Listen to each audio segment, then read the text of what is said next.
Now, Storm Watch 12 weather with meteorologist Josh Culbreath. Welcome back to News Watch 12 midday, and right now you're taking a live look at Wairika, courtesy of the Rain Rock Casino, and you can see some of those cumulus clouds up in the skies, not producing any rainfall down in Siskiyou County. Now the story is a little bit different in southern Oregon, and we'll take a look at radar here in a second, but it's pretty cool this midday, especially compared to last week. We're at 54 degrees in the Montague and Wairika area. Things are pretty blustery already this midday as we have those winds coming out of the west, gusting all the way up to 22 miles per hour in Klamath Falls. And just based off of some of the shading and the contouring with this graphic, I would have to believe that we're probably seeing some pretty similar wind gusts down there in the Montague and Wairika area. And that camera that we were just looking at was shaking just a few minutes back. Some of these temperatures this midday are pretty cool. 40s and 50s over on the east side, 50s for the west side valleys, and we are at 60 degrees there along the coast in Brookings. Radar isn't too active this midday. We are watching some showers coming down from Douglas County into Jackson County, also into the Cascade Ridgeline.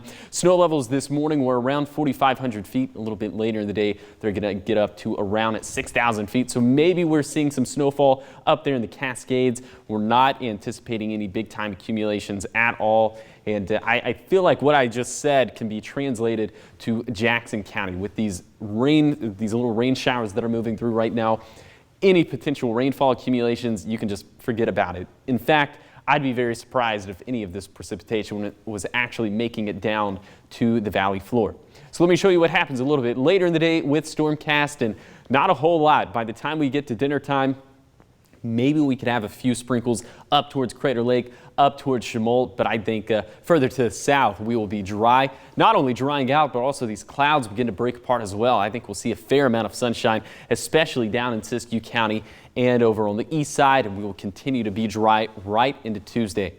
Here's your outdoor dining forecast for today in the Rogue Valley and for lunchtime. So right about now, I'm giving it 3 stars out of 5. It's not going to be the worst day ever to be outside, but just know we're going to be a little bit on the cooler side, and we're going to continue to be on the cooler side for dinner time, although we will be a little bit warmer. So that's why I had to give another courtesy star, giving it 4 out of 5 stars. So for today, lots of sunshine over on the east side, down into Siskiyou County, holding on to some of those showers for the Cascades, for the west side valleys, and for the coast.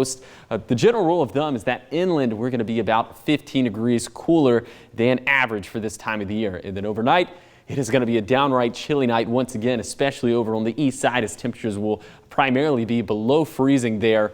In our west side valleys, we'll be a little bit luckier with temperatures in the 40s, but still pretty cold for this time of the year, and we'll be at 46 degrees there along the coast in Brookings. And we are so cold, in fact, that we had to break out this graphic, a freeze warning in place for Klamath Lake and northeastern Siskiyou counties. This runs from 2 in the morning to 9 in the morning on Tuesday. Some of those lows could get all the way down to 21 degrees, so be sure you're protecting those 3 Ps, the outdoor pets, the plants, and the plumbing. Now, the freeze warning, it's just going to be an afterthought by the time we get into the middle of the week. Look at this, temperatures raising all the way up into the mid-80s in our west side valleys. A beautiful stretch of weather. Clouds will start to build in a little bit on Thursday. Temperatures will go down just a bit as well. But it does look like we'll keep things pretty dry up until Friday and Saturday. Those look like those will be the biggest chances for rain in the next 7 days. And Saturday, it looks like we could even have a little bit of lightning thrown into the mix as well. So here is your 7-day forecast along the coast. We do keep things dry there up until Thursday, and then shower chances going up for Friday and for Saturday. It looks like Father's Day will mainly be dry, and then for Siskiyou County, we are going to get pretty hot over the next couple of days, especially on Wednesday. It wouldn't be a big shock to see the Sayad Valley breaking 90 degrees, although we'll cut it pretty close within the Shasta Valley. And then for the Klamath Basin, warming all the way up into the 80s. Think about this, not even making it out of the 50s today, and then getting comfortably into the 80s by the time we get to Wednesday. Then for the mountains, we are tracking that storm system over the weekend, potentially bringing a threat of lightning on Saturday, and we're watching that same threat over on the east side. So the Storm Watch 12 weather team will keep a very close eye on that when it comes to wildfire starts. And then for the Rogue Valley, we'll have a beautiful midweek. Then things get a little bit cooler and a little bit wetter over the weekend.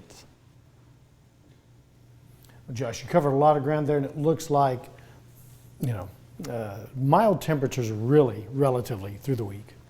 Yeah, very mild, and that's very good news when it comes to fire danger. Obviously, we don't like to see those temperatures way up there, so the fact that we're staying right around average for the next 7 days is certainly a little bit of good news. Very good. Thank you, Josh. Of course.